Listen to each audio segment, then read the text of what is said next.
The most widely published book in human history reveals that we are created in the image of God. Throughout our human journey, each encounter is an opportunity to see the shared humanity in ourselves and others. Regardless of one's views on religion, each experience and each story weaves us together towards a common path. A path of transformation, a process of growth and understanding, a recognition that, at our core, we share a common destiny. What does the search for truth really mean in our lives? How can we find a sense of unity in a world so diverse and divided? As we reflect on these questions, we start to uncover a fundamental connection that binds us all beyond our differences. Welcome to Created in the Image of God, Building Vibrant Communities, with our host, Wade Franson. Today's episode is Faith Like My Father. Hey everyone, it's Wade Franson, and we are today pre-recording episode 239, and I've got John Fela in the studio here with me. John Fela is a dad with a mission based on having a son whom he loves dearly and has given himself to, who has special needs, autism, nonverbal. And John has dedicated his life. He's a man with experience in education and many other areas, including having a master's degree in education, worked with Johnny and Friends and other faith-based organizations focused on providing advice, guidance, and assistance to those fathers who are in this situation with special needs children, and also to the fathers themselves. Welcome to the studio, John.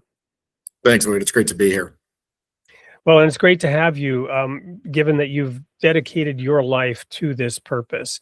As we always do, we'd like to get to know what the forces were that formed and shaped you, who your parents were, and the situation that you grew up in. So let's just jump right into it and learn a little bit about your background. Definitely. So I like to describe my childhood and my upbringing on the north side of Chicago as kind of a SNL, Saturday Night Live skit, right? If you've ever seen any of the funny stuff that they've done in the past, like the Bears and all those kind of things.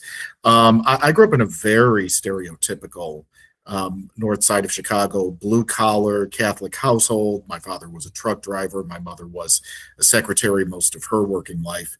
And, you know, every stereotype, every funny pronunciation of a word, food, holidays, whatever it was all very much that. My upbringing was very traditional. I grew up in a family, again, that was very Catholic in the sense that I went to a Catholic school. I had to, go to church every Sunday. Of course, my dad never went to church. And of course, my mom would take me as just kind of, well, this is just what we do. And, dad's over at the bar. And, specifically, my father really influenced my life in a couple of ways. Now, when I say that, I want to stress that my dad, as I also sometimes like to put it, did the best he could. But again, he was a blue collar guy. He, was not very educated. He was a very intelligent guy. I always considered that he was a guy that had very interesting opinions on things and loved to watch the news and would sometimes watch with me and we'd discuss things. But he was also essentially a functional alcoholic. He went to work every day. And my mother said, well, your dad's not really an alcoholic because he goes to work. Well, then I became an adult and I met many adults that are functional alcoholics that go to work and, So he would drink every day. And then on the weekends, he would really drink. And, he was just kind of checked out of his life. He went to work, came home, complained about his day. Maybe we would have some, family time, whatever that looked like around the dinner table. But otherwise, he was hitting the bottle. The interesting thing, though, is this, and this is really kind of a core kind of a story and message that I have when I speak to dads, when I speak to dad groups, and I also speak about this journey of being a special needs parent, which is my father gave me one piece of advice in life. And it was something that I pretty much dismissed, thinking that it was just the ramblings of, my father, who, by the time I became a teenager, I just kind of relegated him to being a drunken fool kind of a thing. But he always told me two words. It was his kind of catchphrase, two words, which were "don't panic." Okay. whatever happens in life, whatever you're facing, whatever's going on, stay calm, take a breath, compose yourself, don't panic. And I just remember thinking to myself how much I hated him, because as I grew up, I started to see other guys with their parents, and specifically with their dads, and they had these different relationships, and dad would take them here and dad would do this with them and teach them this. And I'm like, I had none of that. Right. My dad complained if he had to do something extra a lot of the time. And he just gave me those two words. And I'm like, what am I supposed to do with this? Right. Well, as it turns out, my father actually passed away. He had a series of medical issues, and he passed away relatively young at 62. And my mom is still alive, but is in assisted living with dementia. So as I reflect back on my childhood, I certainly learned a lot of good values. I learned the values of hard work. I learned the value of being committed to your family, and I really do give credit to my parents, both of them in their own unique ways, for giving me what I would refer to as the fortitude to be able to support a child with a severe disability, in terms of my son, Chris, because that has not been an easy road. But it's because of the lessons I learned from them and the way they showed up for family that, there's nothing you don't do for your family. I mean, within reason, certainly, but, you support the people you love. And sometimes that's ugly, and it's not always pretty. And whether it's a medical thing or a issue in school, or whatever we're talking about, you show up and you support the people you care about. So I took that from them, but also that don't panic line that actually played out for me. And I won't use that story right now, but it is a story I like to tell, and it's also in my book that's coming out. Those two words actually provided me with way more perspective later in life than I realized. And what I saw, kind of looking back in hindsight, was my father actually gave me the best advice in the world. I just didn't realize it, because I dismissed him because of the behavior I saw. And it wasn't until these things played out in my life and I said, wow, and also tying them to scripture and faith, it made all the sense to me. So growing up in that environment, and then of course, I met my first wife, my son's mom. She came from a totally different background than I did. She actually came from a relatively affluent family. So it was an interesting kind of road and relationship there. And then certainly with our son being born, I would tell you that I had gone through every up and down in marriage, to the point where it almost ended, and then it didn't, thankfully. But then eventually we did wind up getting divorced. And that was not expected, not something that I wanted, but nonetheless, we remained great parents, great co-parents, still work well together, still support our son. And by the grace of God, I now have an incredible new wife who loves me, loves my son, loves the Lord, and also loves the work I do. So that's kind of me in a nutshell, in terms of those early influences in life. Awesome. And I want to dig a little bit further into the timeline here going forward, but I want to go back first and just ask a couple of basic questions, because I'm listening to you, and what you're saying is resonating with me in a variety of ways in terms of my own experience and what it means. My circumstances were challenging. There was a period of time for 2 years when I lived in Sweden with my aunt and uncle because of my own parents' divorce, my mother's alcoholism. And it was a very functional family. My uncle worked for the Swedish Railroad, which meant they actually provided basically a place for him to sit and play cards all day, because he was an alcoholic.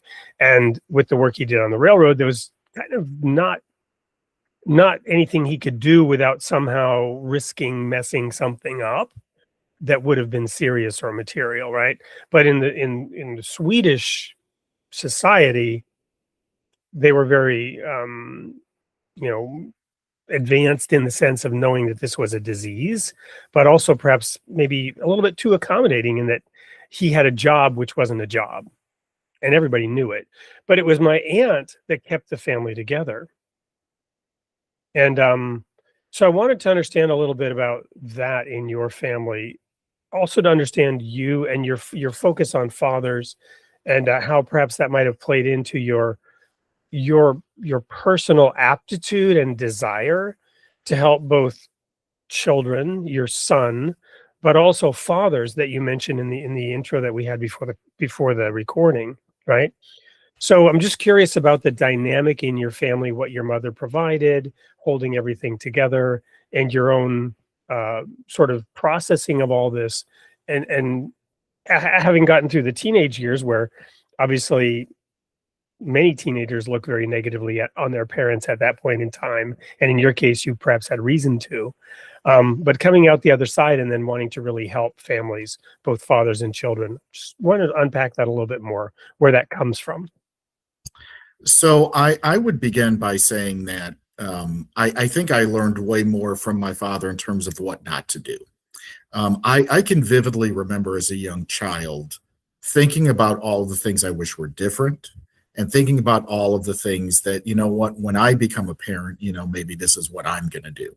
All of the things that I wanted my father to do with me, and which had to, the beginning and end of that was, put down the glass, put down the bottle, which he couldn't do.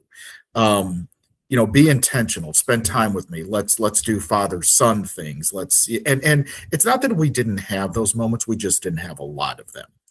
And what I also saw from my father, and also knowing his background a little bit, was that I think he felt very, very defeated in life. He was someone who, quite honestly, he was, when we would go to family functions and parties or whatever was going on, he was the life of the party. I mean, he was a very social creature.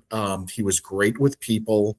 I really do credit him with, the foundations of some of my communication skills, because he could absolutely point out to me the way someone used body language, the way someone said something, and that type of stuff. But at the end of the day, I could see that he was someone that had desires to do something else with his life, or maybe be something else. And he just wound up working a typical, again, 40-hour blue collar kind of a thing, which, to be fair, he was always very proud of it.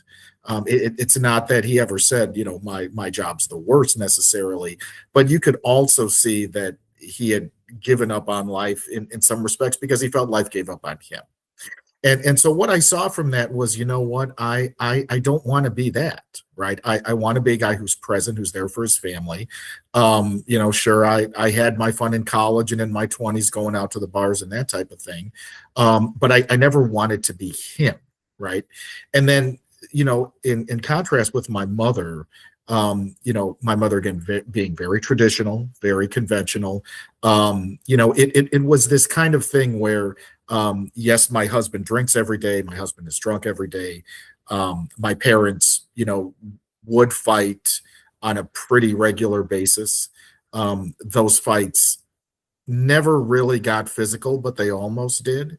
And I definitely saw things, growing up that I literally felt like I have to insert myself into this, because I'm afraid one of them or both of them are going to kill each other.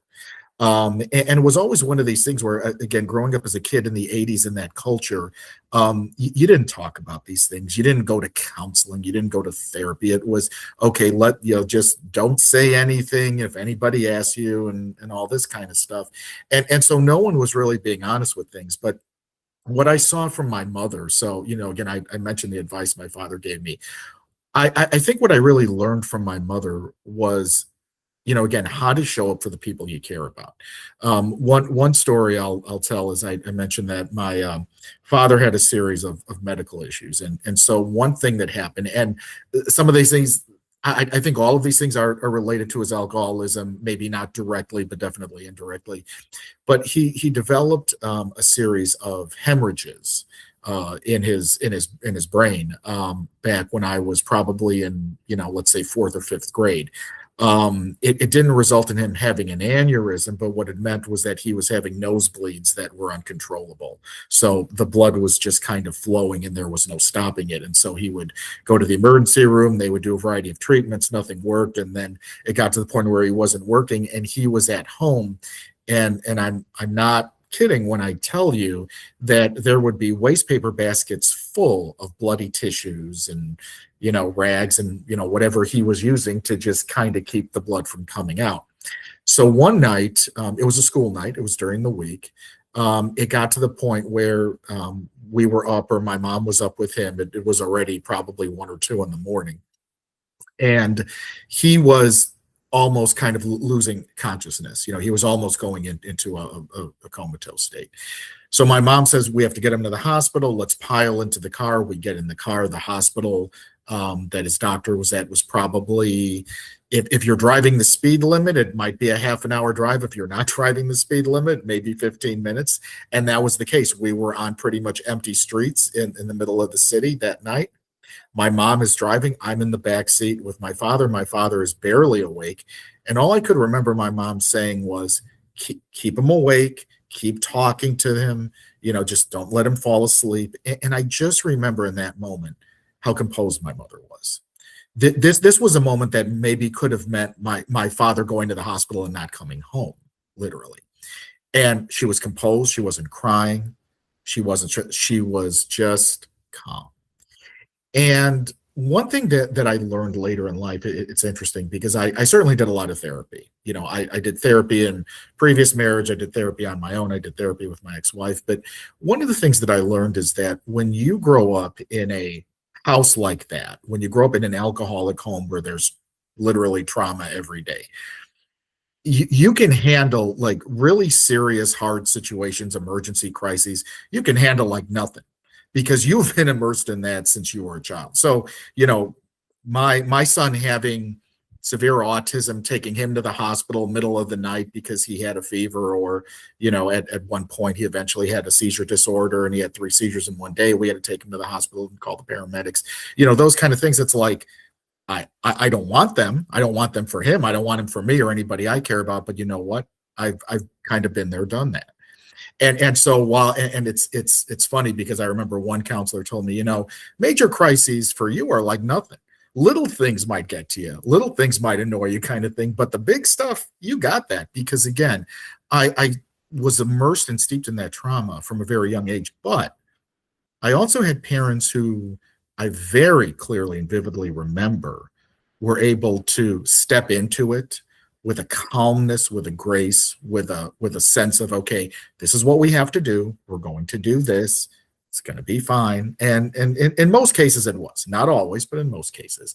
And so I think to myself, as much as my mother was a very eccentric woman, someone who could be very controlling, at the same time, she is someone who I like to think taught me what it meant to love the people you love and care for them and show up for them and not give up on them. Because, again, I certainly went through my rebellious phase as a teenager, almost got thrown out of high school, all of this stuff with my grades and et cetera.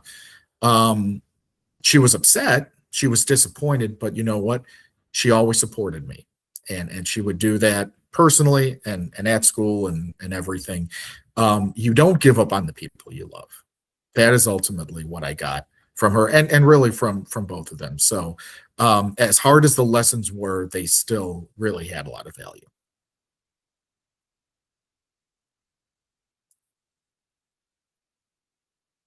Sorry, I was on mute. What's coming to me is the practical aspect of that serenity prayer, right? The things that we can control and the things that we can't, and even the sort of frustration about little things. I think of myself, and I have the same thing, right? I mean, alcoholic mother, was in an orphanage, chaos all around me, and living in a tent as a senior in high school in Alaska, and many times saying, "Yeah, I can get through this. It's not the tent, right? It's not as bad as the tent." But then getting really irritated about little things because they're preventable, right? Predictable, preventable. So it's that balance of the things that you can control and the things that you can't. Does that play into it at all in terms of your experience and how you approach life? Yeah, I think I've learned, certainly through all of those early experiences with my family, but also as I've been on my faith journey, because I came to my Christian faith as an adult. I was saved as an adult, and it was really through probably the worst season of life. As bad as what I just described to you, I would still say my worst season of life was right before I came to Christ. And I think there are reasons for that, certainly. But what I've seen is that there are a number of things I've experienced that I think would allow me to say, you know what, you got to give me a break. You got to give me grace. Do you know what I've been through? And again, I think that's all a relative thing because, for example, my son has a severe disability, but I know I have plenty of friends who have kids that have far worse stuff going on and life threatening and, hospital visits, like you wouldn't believe. So I don't like to compare, but I think looking at the experiences I had from childhood, looking at the experiences I've had raising my son with a disability, looking at all of the things that eventually brought me to Jesus, I say, you know what? We're good, because at the end of the day, there are still things that frustrate me. There are still things I don't understand. There are still things I'm like, why did that thing that happened 10 years ago, like, why did that have to happen? But I see that there's a plan and there's a purpose, and ultimately, as much as I maybe wish I had a different childhood, I'm grateful for the gifts it gave me, because again, it gave me this fortitude and this peace. Say, you know what, you're never going to get to a place, and I think I came to this realization years ago. You're never going to get to a place where everything is going right or everything is perfect. That's not what this whole living on planet Earth thing is about. This is about you learning to grow in your faith, grow in, on your faith walk and journey, grow as a person, grow as a parent, grow as a friend, grow as a spouse, right? These things are meant to grow us.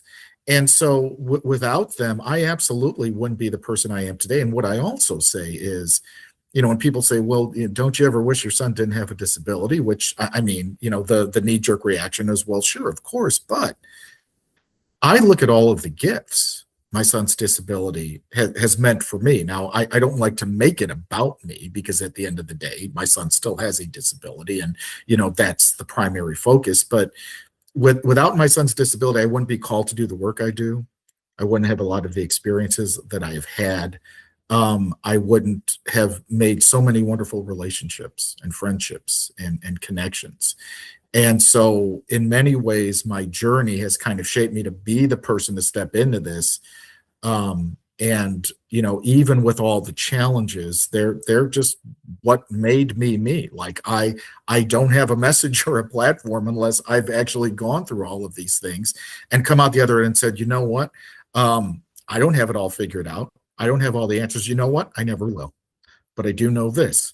I know there's a God who loves me. I know there's a God who has a plan for me. And I know that I have been led on a path. And sometimes, most times, the hardest thing to do is to just trust him. It is that difficult. It is probably the hardest thing we can do, especially as Christians. But I think it's something that we're ultimately called to do, to say, you know what, you have a plan. I have seen evidence of your goodness in my life. And if I'm not going to have faith in you now, then when will I have it? Right. So I think all of those things have shaped me. And at the end of the day, I'm still grateful for them. Well, that's a great pause point as we segue into the next commercial break. I believe we'll have a video here coming up that explores a little bit about you. Also, the book that you've written, which is at the title here, Faith Like My Father, right? And this focus that you've had in the work that you've done. So when we come back after that video, we'll dive a little bit more into what that work is and how this faith journey plays into all that. Don't go anywhere. We'll be right back with more of John Fela here on Created in the Image of God. What does it take to stay grounded when life feels uncertain? When responsibilities grow, pressure builds, and nothing goes as planned. This book explores what it means to navigate real life, marriage, fatherhood, and raising a child with special needs, with clarity, resilience, and faith. At its core, it's a story about steadying yourself in the moments that matter most and learning how to move forward without losing your footing. Faith Like My Father, available now on Amazon.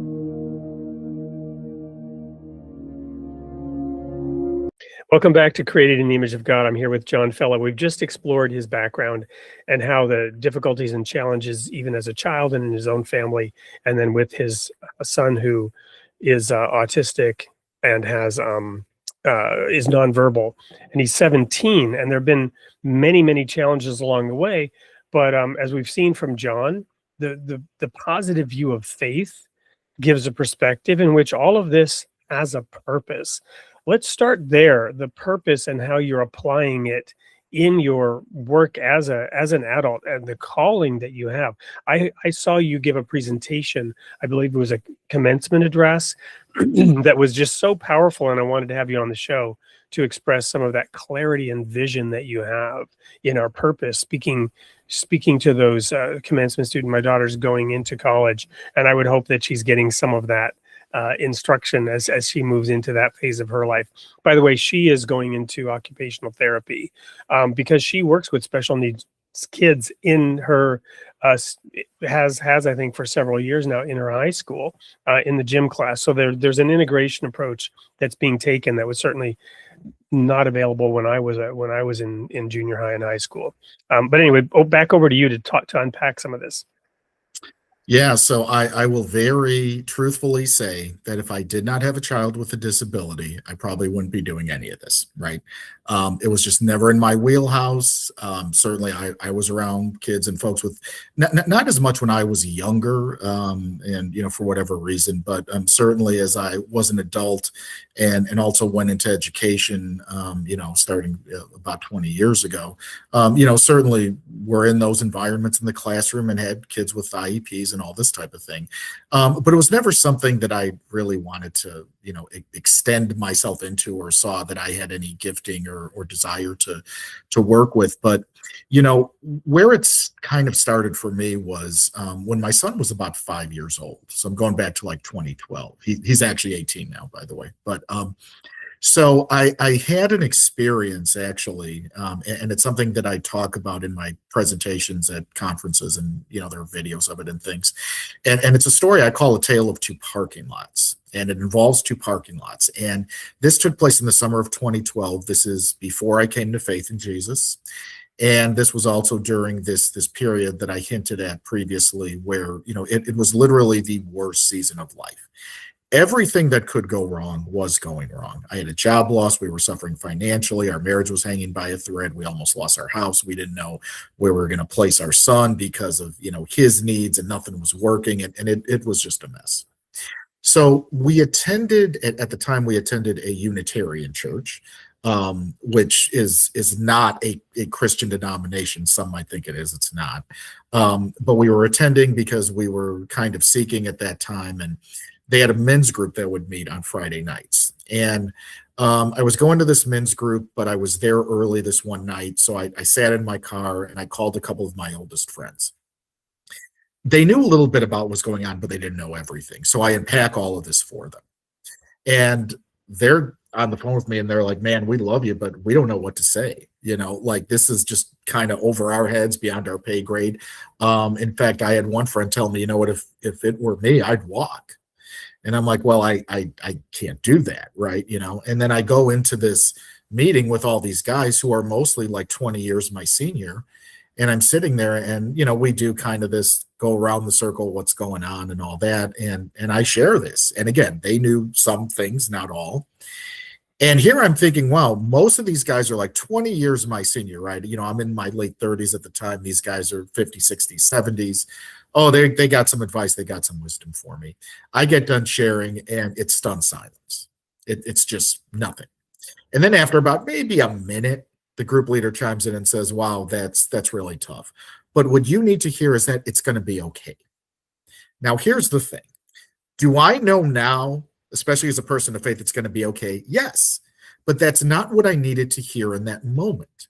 In the middle of crisis, that's the last thing someone wants to hear. It's going to be okay. Yeah, shrug it off. Don't worry about it. I wanted someone to come walk alongside me. "Hey, man, I don't understand what you're going through, but what do you need?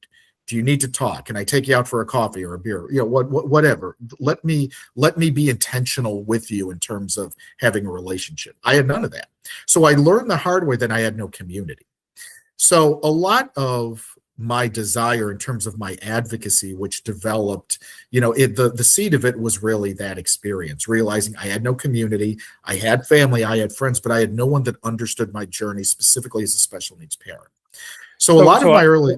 I want to quickly pause you there as well, because the subtitle of this show, Creating the Image of God, is building vibrant communities. And of course, this is a virtual show, right? We don't have a church per se, but we are connecting with people and connecting people. What I want to explore, without in any way being negative or critical of that particular, little church or that broad church, the Unitarian Church or movement. You said it's not a denomination. I think I understand what you mean. What is it about it, without again getting critical, what is it about it that you didn't have community there? So it's interesting because, my experience of Christianity prior to that was really Catholicism, right? I didn't have another experience of it. And I was very much into the new age, meditation and chakras and all that kind of stuff. And so was my wife, who was actually raised Jewish, by the way. And so, but we didn't really have a community. And so we originally joined. One of the reasons we joined was to find community. And we met some nice people and nice families. The difference, though, was, and this really kind of unfolded for me after we had been there about a year. And again, right about this time I'm describing, where I saw that, okay, there are people that are showing up here, and I jokingly, even in my book, I refer to it as church for atheists, because you can literally be an atheist and be there because it's just about some place to go and engage on some level. And they had some nice programs and music and whatever, and they would have a Christmas service and a whatever Easter service. But again, it was very surface. It was very superficial. And what I saw was there were a lot of people who were just kind of there, who very easily could have been at a Starbucks or some other restaurant or some other place, just hanging out and just talking smack about this, that, or the other, as opposed to, okay, the experience I had just a few weeks later when I attended a men's Bible study at the church of one of my ex-wife's friends. So my ex-wife had a co-worker at her school. She was also a teacher, who was basically trying to testify to her because we were going through all of this, and was really just speaking to her about Jesus and all of that. And my wife finally said, well, does your church have a men's group? Sure, here's the information. I went because I'm like, look, at this point, I'll try anything. You want me to go there, I'll go there. Now, again, I had a very stereotypical view of, oh, this is an evangelical church. These guys are going to be hitting me over the head with Bibles or something. I don't know what's going to happen. I went in there, and I can tell you that it was a total 180 from what I experienced with these other guys, where these other guys were just stone cold silent. I don't know what to say. These guys actually asked questions. Now it's not like they spent the whole time talking about me. They did their study, they did their sharing, a little bit of introductions. But here's what really hit me. At the end of the night, there was a guy, I still remember his name was Matt. And as they closed in prayer, Matt prayed for me specifically. Now, even though I had not accepted Christ yet, I still knew the power of that. I knew what it meant. I could feel it, in my being. And I'm like, wow, you guys just met me, but you're praying for me.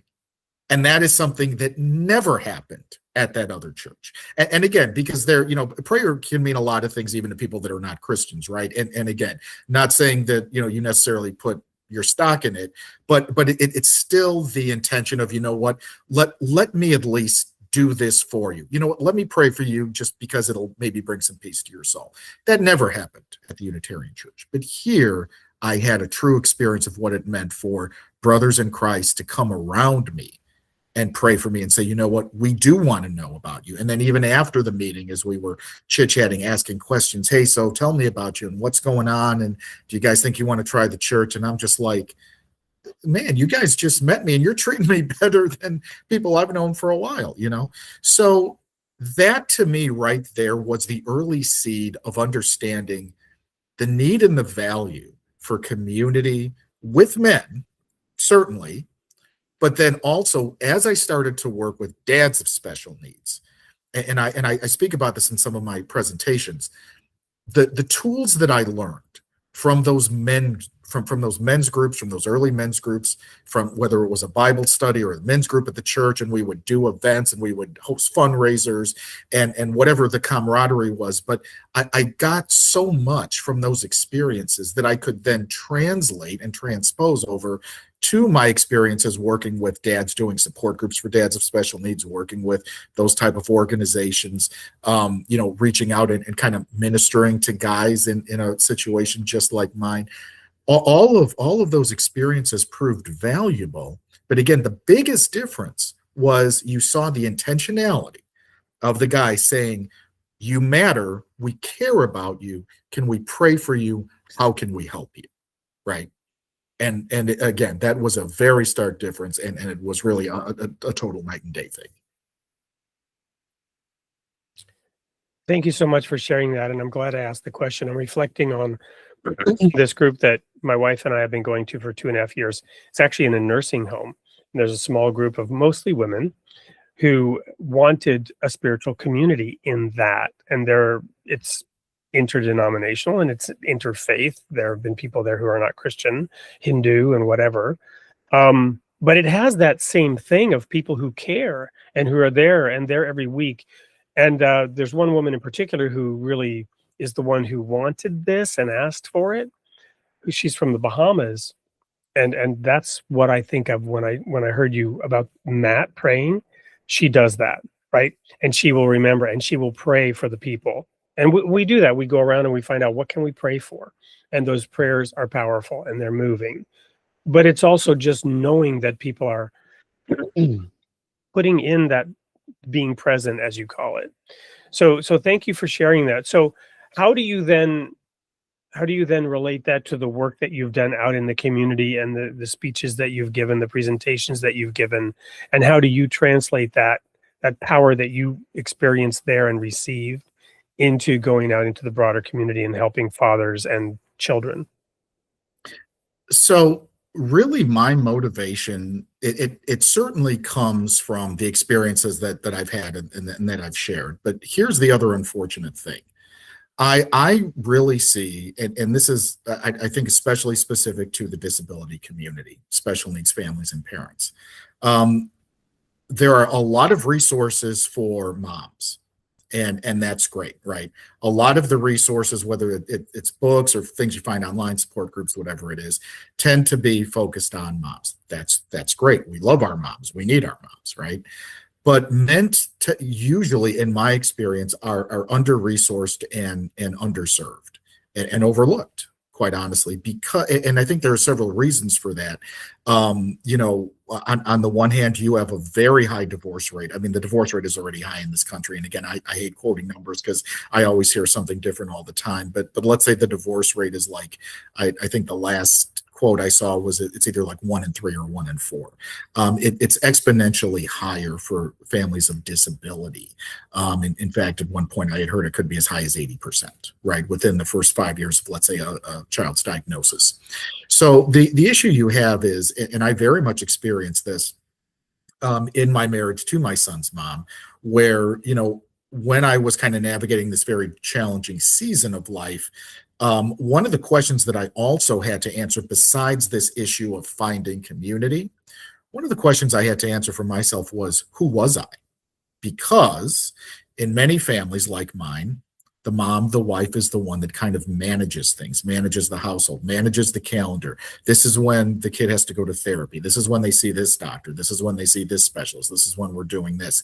And that's fine. And a lot of families run that way and no problem, even with typical kids, obviously. But in my case, my ex-wife was very type A, kind of controlling and handled it. And I didn't need to put my hands on it. I just, when you need to pick him up here and take him here and whatever. Okay, great, no problem. And then, if she was busy during the week or on weekends, I'd happily take him. We'd go play or go wherever we're going and have a good time.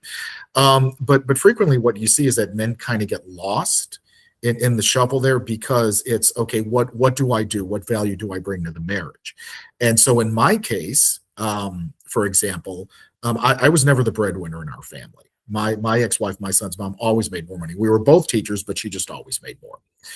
So I wasn't the kind of guy, like some other dads I know, who could just write a blank check and say, well, they need XYZ therapy. Let's write the check, da, da, da. I'm just going to work, and I'm going to work really hard. I'm going to throw myself in my work. We're going to pay for all these things and whatever. But then most men, most dads get checked out. They get checked out of the marriage, checked out of the relationship with the child, and checked out of the relationship with the wife.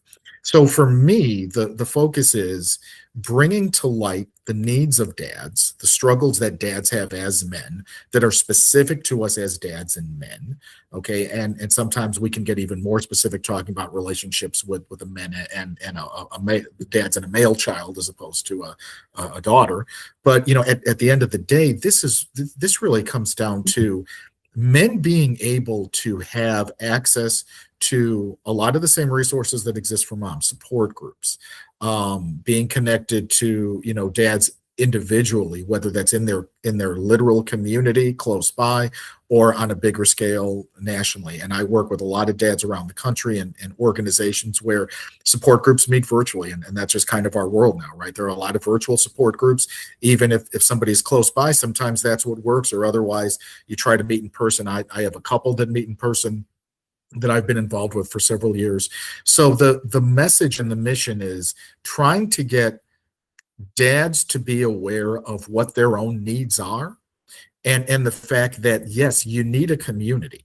You need at least one guy, because it's so hard for men especially to admit, my child has issues, or my son especially will never do these things, or I'll never do these things with my son that I always dreamed of, whatever. Okay, we all have that.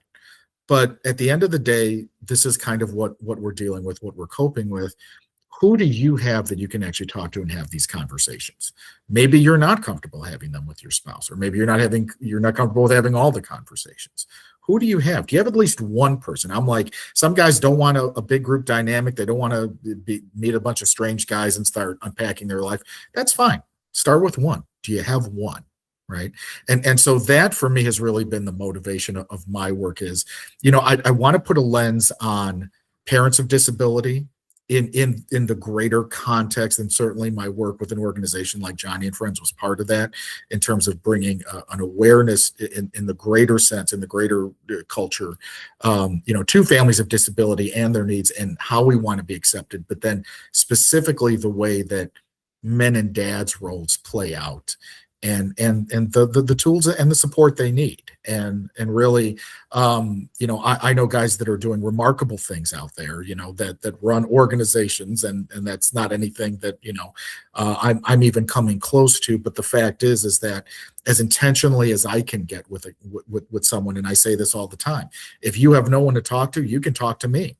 That's fine. I'll always make time for you. I may wind up passing you along to someone else who I think, hey, you know what, you really want to meet this person too. But I have no problem talking to any guy, because I know what that is. I've been there. I know what it's like to not have anybody. And if I could do that for at least one other guy, one other dad, then, my work has mattered. Well, this whole aspect of marriage and the family, I mentioned, I think to you, I don't think I mentioned it here on air, that there's this new series I've drafted on my Substack around Hebrews 11.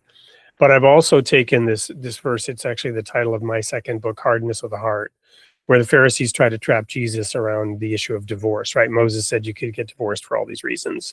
What do you say? And they're trying to trap him. And he says, from the beginning, it was not so, right? God allowed it. Moses allowed it, he says, because of the hardness of your heart. So it was an accommodation to deal with the fact that you weren't fulfilling that original purpose. You weren't holding it together. And that's a wonderful accommodation, because divorce has happened. I've been through one.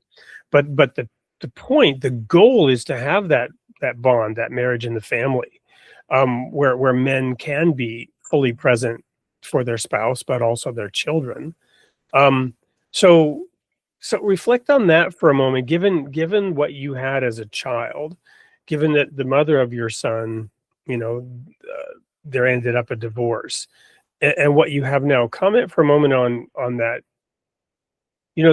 Fulfilling the needs of men in this situation is also enabling them to be participating in the family unit in that sense.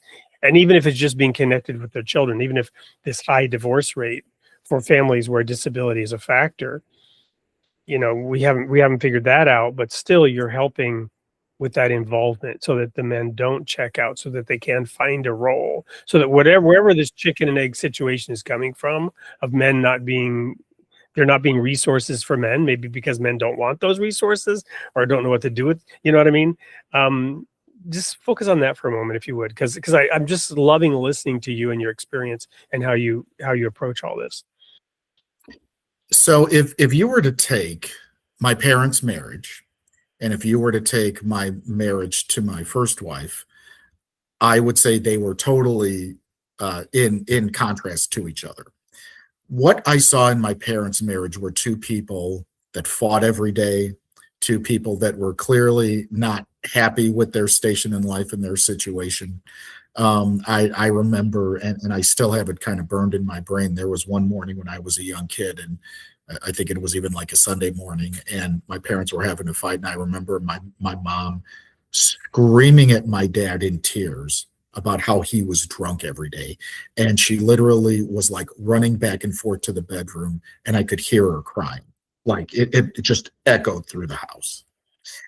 And my father wasn't drinking. He was, it was early in the morning. He was sober. He was clear-headed. And he's like, just leave your mom alone, give her some space whenever she's upset. But what's interesting is that despite all of that, they stayed together. And they also supported each other through some very, very tough times. And so on the one hand, we might see that through the lens of today, and maybe even the lens of back then, because I knew even then that there was something not right here. This was not healthy. And we would probably say today, there's no way that a woman would stay in that, or ideally, in most cases, they wouldn't. They would just leave, or they would demand that the husband, goes, through some kind of a recovery thing with the alcohol.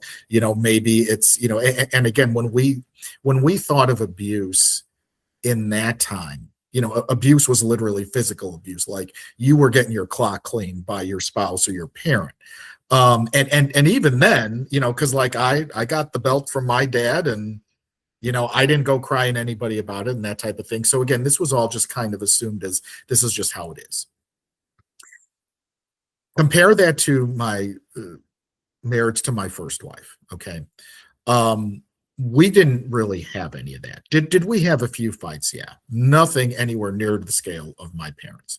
But at the same time, certainly that's not who I was. I knew I wasn't my father. My ex was someone in terms of her family. She grew up in a household where the dad was emotionally checked out. He did very well for himself. He made a lot of money and kept the family very, very well taken care of. But she often said, like, my mom and my dad just, they make it look good in public, but she's like, I don't know that they ever really loved each other. Okay. So in my marriage to her, what I saw was someone who, especially in the early years, wanted a lot of attention, wanted a lot of affection, and I had no problem giving it to her. But she was also someone who basically, we all kind of make these generic claims about, well, of course, the wife is in charge, and my wife makes all the decisions, kind of thing, whatever. But in her case, it very much had to be that. And so again, playing into what happened with our son, it was, okay, well, this is what we're doing. I'm going to let you know what we're doing, but you really don't have a say in it. And then couple that with the fact that my mother-in-law, her mom, who was loved my son, she's passed since, but loved my son, was very generous in a variety of ways, was always present, but she also had opinions. So of course my wife listened to her opinions, and then of course between the two of them they made decisions, and I'm like, okay, great. So the issue there is I saw a marriage in terms of my parents that clearly didn't work, because I had a father who was checked out and drank all the time and was angry and mad, and I had a mom who just lost kind of faith and belief in him. But then likewise, I was in a marriage with my spouse, and I was not an alcoholic. And in fact, my ex-wife really didn't drink much either. We drank a little socially, but I mean, that was about it. And we were okay with that. But what I did see was that the aspects of imbalance in the marriage, where I lost my own sense of self-worth and value. And she was really just kind of concerned with the fact that everything was kind of her way, and wanted the best for our son, and legitimately. She's an incredible mom, still is, and we co-parent very well together to this day. But what I saw was I wasn't an alcoholic. I wasn't checked out of my family, but I also wasn't allowed to be fully invested in my family either, because my wife said I'm the decision maker. And so what I normally say, and this is, you know, in my marriage to my current wife, who is an incredible woman of God and loves my son and loves the work I do and loves, you know, going to all the places that I go to. But what I see here is the importance of having a godly marriage. Now, I know how, you know, some folks might hear that and say, you know, okay, you know, whatever, that's maybe a throwaway line that we all use, have a godly marriage. Well, what does that even mean? But what I learned was this. I grew up in a family that, you know, although they were Catholic, you know, nobody was reading the Bible by the fire at night. Nobody was, you know, saying prayers. Nobody was doing this, that, or the other. And then I went into a marriage where, while I married someone who was a great mom, very well put together, you know, on the surface was someone that, you know, anybody would want to be married to, but I lost myself. And so the importance of having Jesus in the middle of your marriage cannot be overstated. Because even though I came to faith in my first marriage, and my ex-wife did too, and I won't go totally into the story now, but, you know, my ex decided she didn't love me anymore, and she was actually the one who just one day just up and said, I want a divorce. And we weren't having any problems, and I don't have a drinking problem or a gambling problem, and I'm not cheating. It's just, I don't love you anymore. Okay. I know that she's also walked away from the faith. I don't really know what she's doing, but I know she's not a believer. So in my current marriage, I've seen the value of keeping Jesus in the middle, having times together when we pray, never missing, like we pray at every meal. When we have to make decisions, we pray. We're both very involved in our church, which is a very small community church, but everybody knows each other and is very supportive of each other. And because a lot of the work that I do in the disability world has a faith component to it, it is something that we know is at our heart in terms of serving the Lord and what He has gifted us to do. So what I would tell people is this: don't dismiss this idea of keeping Jesus in the middle of your marriage. It is that important, because at the end of the day, if your focus is on Jesus, you're going to be a lot more selfless in your marriage. You are going to respect your partner a lot more and realize that, listen, marriage is, look, we both complement each other. There are things my wife is great at, I'm not, and vice versa. That's fine. At the end of the day, though, I know that I am the head of the household, that I am the final decision maker, but I respect her totally. We discuss everything, we bring it before God, and we say, okay, what are we going to do? That to me is an ideal marriage. And again, look, I also want to be clear. You could probably find marriages that present holier than ours, right? You know, we probably could pray more. We probably could read the Bible more. We probably could do a lot of things more. But we know where our strength and our foundation is and where that comes from. And as long as you remember that, then a lot of these things, you know, I'm not saying magically, I'm not saying it's an overnight, whatever, everything changed overnight, because even when I came to faith, it's not like my life totally changed overnight, but I was changed because He was there and I knew it. So likewise, you can have a marriage that looks like shambles on the outside. It could look perfect on the outside. But what is in your heart and what is in between both of your hearts, if Jesus is not there, you're going to have trouble. And that's the best way that I can put it.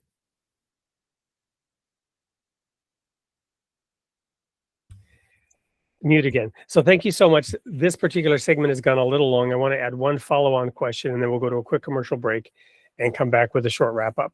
And that follow-on question is due to some members of the audience who will take exception, perhaps even recoil in horror at the whole idea of husband being the head of the wife. So I want to bring in a verse which I know you know and which I know you're practicing based on what I've heard, which is Paul's statement. Sure, the husband is the head of the wife, as Jesus is the head of the church, who loved it and gave himself for it, right? So Paul flips the script on that whole thing by saying, this is how you lead. This is how you are the head. You are willing to be Christ-like in your willingness to completely pick up that cross and sacrifice yourself, your desire, your ways, in service to that spouse. So I want to just give you the opportunity to sort of unpack that for those who might have recoiled in horror at that statement.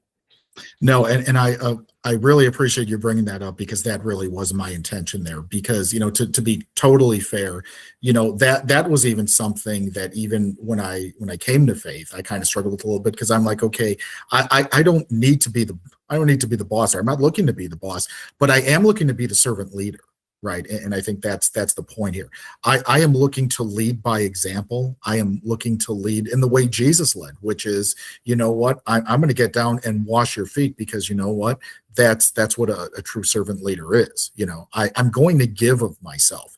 And so at the end of the day, the difference is that, right, when Paul makes that comparison, sure, as the head of the household, like Christ is the head of the church. So in that sense, it's okay, honey, we have to make this big decision. Well, you know what? We're both going to talk about it. We're both going to pray about it. And you know what? At the end of the day, honey, I trust if this is the way you want to go, we'll go that way. Great. But that doesn't mean that my wife doesn't share in all of that responsibility, because she does, because she has to. Right. And that is God's purpose for marriage, for sure. Thank you. We'll be right back to wrap this up. Don't go anywhere. We'll be right back with more of John Fela. Every child deserves a place where they feel seen, safe, and supported. Those who guide children also carry the responsibility to protect them. Written by 2 legal experts with over 60 years of experience, this essential resource helps organizations build strong child protection policies, recognize risks, train the right people, and respond when it matters most. From schools to churches to mentoring programs, this is a blueprint for real protection, made practical, sustainable, and clear. Protecting other people's children. A powerful tool for those who choose to care. Available now at Amazon. Well, welcome back. We had 2 rather longish segments because they were so packed, and I just loved just listening to John explain how he has turned his life's experiences into a path for rich spiritual growth, and very articulately able to express how other people in similar challenges or different challenges, can learn from those experiences. So John, what's next for you briefly, and what are the final words you'd like to leave for the audience tonight? Yeah, absolutely. Well, this morning, actually, this is pre-recorded for a morning show. Sorry. No, that's fine. Well, as we are recording this, we are actually 1 day away from my book being released. So again, as you mentioned, my book is called Faith Like My Father. It is really my memoir, where I really unpack a lot of the things you've just heard, but certainly in more detail. And again, really kind of connecting the journey that God has put me on, from being in this kind of chaotic alcoholic family, through my first marriage, raising my son, the trauma of divorce and going through co-parenting, and ultimately finding love again, but also with this theme of don't panic, really threaded through. And there's some great anecdotes and stories that I didn't share here, but again, that's why you got to get the book. So that book is going to be available on every platform, Amazon, Barnes & Noble, Books A Billion, you name it. You can find it anywhere, retail, and certainly online, and hopefully some brick and mortar as well. And then I actually have a second book that I'm contributing to. So this one is a little bit more, it's not faith focused, a little more disability focused.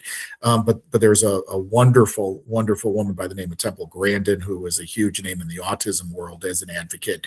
I have a friend, Stephanie Holmes, down in the Atlanta area, who is a Christian marriage counselor and is doing a lot of work specifically in the field of neurodiversity in couples and families. She partnered with her to write a book, and I actually got to contribute to that.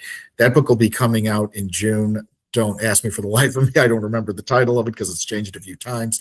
But if you follow me on social media and on my website, you'll see it. And that book is actually written for educators and for therapists to kind of give them a first-person perspective of what it's like to raise someone with a disability or to be a person of disability yourself. So it's great perspective there. So I'm excited about those coming out as well. I will be speaking at some conferences, certainly around the country as well during the spring. It's a busy season for that. So I do encourage you that if you are interested in the message you've heard, or especially if you take advantage of reading my book and you would like me to come speak to either your church group, parent group, small group, if you have a disability ministry, I work with tons of disability ministries, certainly in the Midwest, but also all over the country. And I actually speak at those conferences and events as well. So please reach out to me through my website or through my social media. My website, of course, is just myname.com, johnfella.com, or you can plug me into the Google machine, as I like to say, and I'm on all the social media, Facebook, Instagram, LinkedIn. You can find me there. And again, find out the things I'm doing, where I will be, but also too, if you enjoyed interviews like this, I have tons more content out there and lots of hours of it. So I hope you'll take advantage. Well, and I hope you will check out some of those presentations because John is a very dynamic speaker, like I mentioned at that commencement address, packs a lot in there. So it's johnfela.com. That's correct. And John, what a pleasure. I do hope to have you back. We can talk about that once that second book is out. But Faith Like My Father will be out by the time this airs. And that's exciting. I can't wait to take a look at that book. For everyone else, remember one thing: you are created in the image of God, and God loves his creation. And stay tuned for another couple of minutes. The sneak peek of next week's show is coming right up. We'll see you there.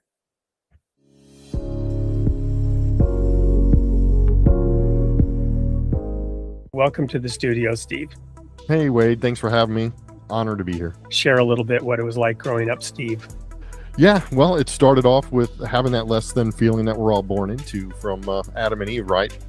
And I just had some parents that just added to that trauma, or had a mother that left me at the age of 4. Parents divorced and she took off, and I never saw her or knew of her until I was about 18 years old. You're fully back in the saddle of ministry, but in a new and completely different way. Where are you growing next? And now is to help people get unstuck from healthy habits. Healthy habits that are performative, not transformative, could also be a problem. That's what I thought. But anyway, that's great. I might have to steal that.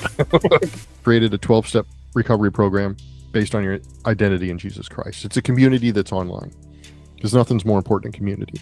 But when you say 12-step to people, they think of those people, drug addicts and alcoholics. So my passion is to help people just get unstuck from religion, get unstuck from unhealthy habits, whether it's anger or depression or codependency or anxiety, any of these things. That's the passion now, and that's what I'm living out today, creating different avenues for people to come in, to be invited into community, to just see the love of Jesus transform people.